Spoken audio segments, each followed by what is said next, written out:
큐티가 살아야 영적 생활이 삽니다. 오늘도 은혜로 하루를 살아갑시다. 오늘은 3월 13일 금요일입니다. 하나님께서 우리에게 주신 말씀은 마태복음 22장 23절에서 33절입니다. 부활이 없다 하는 사두개인들이 그날 예수께 와서 물어 이르되 선생님이여 모세가 일렀으되 사람이 만일 자식이 없이 죽으면 그 동생이 그 아내에게 장가들어 형을 위하여 상속자를 세울지니라 하였나이다. 우리 중에 7형제가 있었는데 마지가 장가들었다가 죽어 상속자가 없으므로 그 아내를 동생에게 물려주고 그 둘째와 셋째로 7째까지 그렇게 하다가 최후에 그 여자도 죽었나이다. 그런즉 그들이 다 그를 취하였으니 부활 때에 7 중에 누구의 아내가 되리이까? 예수께서 대답하여 이르시되 너희가 성경도 하나님의 능력도 알지 못하는 고로 오해하였도다. 부활 때에는 장가도 아니가고 시집도 아니가고 하늘에 있는 천사들과 같으니라. 죽은 자의 부활을 논할진대 하나님이 너희에게 말씀하신 바 나는 아브라함의 하나님이요 이삭의 하나님이요 야곱의 하나님이로라 하신 것을 읽어보지 못하였느냐. 하나님은 죽은 자의 하나님이 아니요 살아있는 자의 하나님이시니라 하시니 무리가 듣고 그의 가르치심에 놀라더라. 아멘.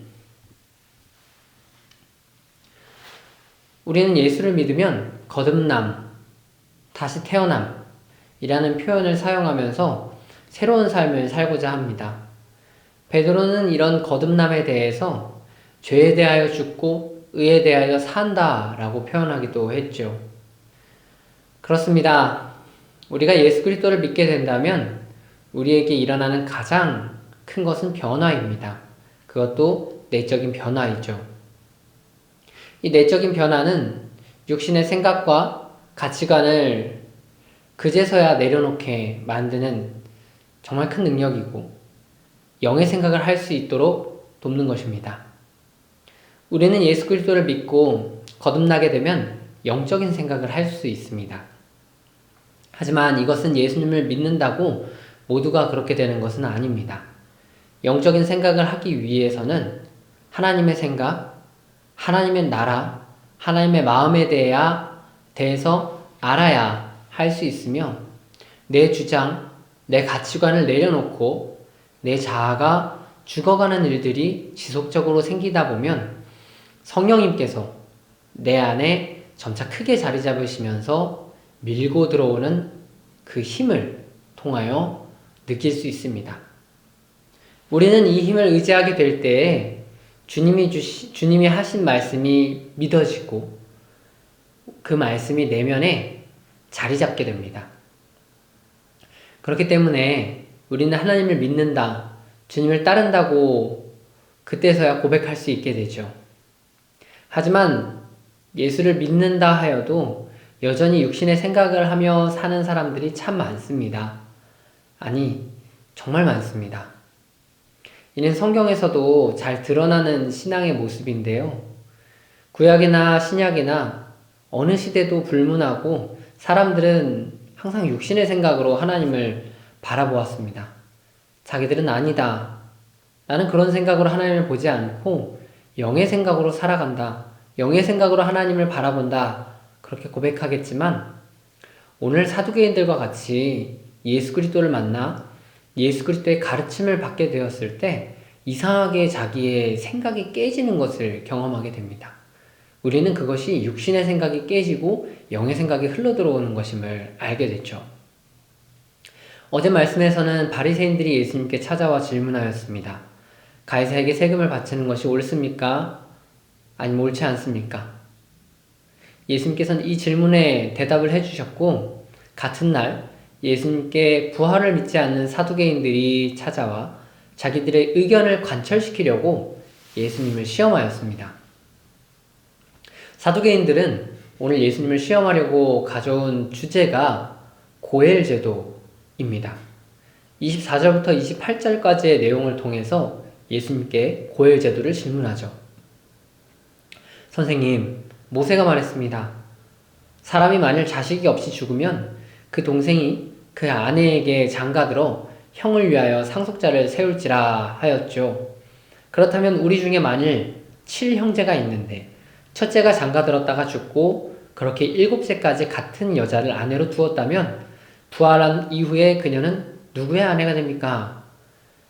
이 사두개인들은 엄청난 고민을 했을 것입니다. 이걸 깊이 묵상했겠죠. 고엘 제도는 1400년 전에 만들어진 제도로서 이때까지 이어온 제도입니다. 이것을 통해서 부활의 맹점을 사두개인들은 놀랍도록 깊게 짚었습니다. 그렇기 때문에 사두개인들 안에서는 이미 결론이 나 있는 내용일 것이었습니다. 23절을 통하여서 이 사람들이 어떤 생각을 가지고 있는지 성경은 말하죠. 사두개인들은 부활이 없다, 이렇게 굳게 믿는 사람들이었습니다. 그러니 예수님께 하는 이 질문은 부활이 있다라고 믿는 바리새인들이나 다른 이들을 공격하기 위한 질문이었던 것이죠. 부활이 있다고 주장한 사람들이 이 질문에 명확히 답변을 내리지 못했을 테니까요. 하지만 예수님께서는 사두개인들의 육적인 생각의 질문에 두 가지 답변을 하십니다. 첫째는 너희가 부활에 대해 고민하는 것에 이 전제가 잘못되었다.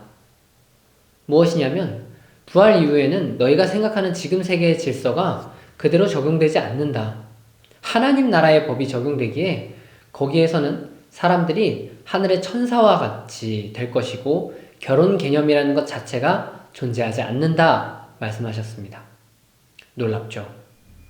그리고 두 번째로 예수님께서는 너희가 이미 부활에 대해 고백하고 있다라고 핵심을 찌르십니다. 하나님이 너희에게 하신 말씀을 알지 않느냐? 하나님이 나는 아브라함의 하나님이요 이삭의 하나님이요 야곱의 하나님이라 하시지 않느냐? 하나님은 산자의 하나님이다. 그러니 아브라함과 이삭과 같은 자는 살아있는 자이다.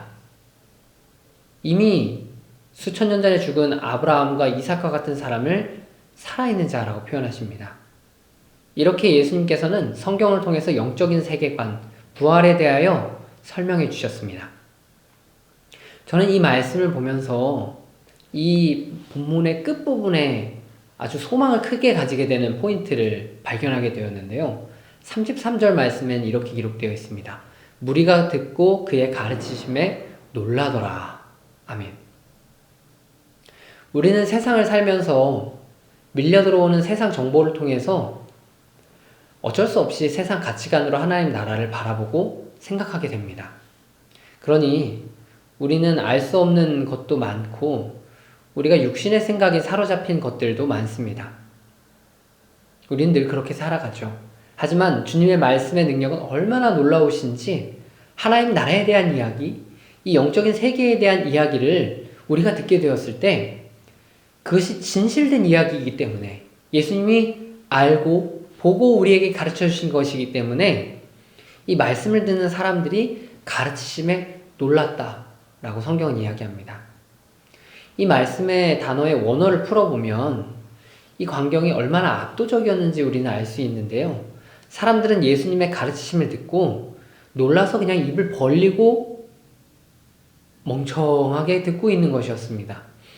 어떤 이들은 이 가르치심을 듣고 그 말씀에 압도되어서 소름이 돋는 그런 표현이 이 33절에 놀랍다라는 말씀입니다. 우리도 그렇습니다. 주님이 주시는 영적 가르침, 우리가 말씀을 읽었을 때 어떤 영적인 깨달음이 우리에게 찾아오면 우리의 영혼은 때로는 입 벌리고 놀라며 때로는 그 말씀에 압도되는 것을 경험합니다. 우리가 오늘도 세상 생각, 세상의 가치관으로 살고 있다면 오늘 우리도 사두개인들과 같은 경험이 일어나기를 저는 간절히 소망합니다. 주님의 말씀에 놀라는 경험, 주님의 말씀에 압도되는 경험을 통해 우리의 생각이 철저히 육신의 생각이 깨어지고 주님께 생각이 맞춰지는 그 경험이 오늘도 우리 가운데 있기를 축복합니다. 그만큼 주님의 말씀은 힘이 있습니다. 그러니 오늘도 주님의 말씀을 사모하시면서 하루를 살아가시기를 주님의 이름으로 축복합니다. 기도하겠습니다. 주님, 주님의 살아계신 말씀은 우리의 영혼을 진실로 깨웁니다. 주님의 영적인 권능은 얼마나 놀랍던지 우리가 그 단편적인 조각만의 이야기를 들었을 뿐인데도 우리의 영혼은 놀라 소스라치고 우리의 영혼은 압도되고 우리의 영혼에는 눈물이 저절로 맺힙니다. 그만큼 주님의 세계는 정말로 넓고 아름답습니다. 주님의 세계는 우리가 그저 압도당할 만큼 놀라운 세계입니다. 오늘도 우리의 육신의 생각이 깨어졌을 때 예수님께서 하시고자 하는 말씀이 우리에게 들리고 그 가르치심을 통해 우리가 놀랍도록 주님의 말씀에 압도되어서 영적인 은혜에 사로잡혀 하루를 살아갈 수 있는 주의 거룩한 자녀들이 될 수 있도록 인도하여 주시옵소서. 감사합니다. 예수님의 이름으로 기도합니다. 아멘. 이제 말씀과 기도 제목을 가지고 함께 기도하겠습니다.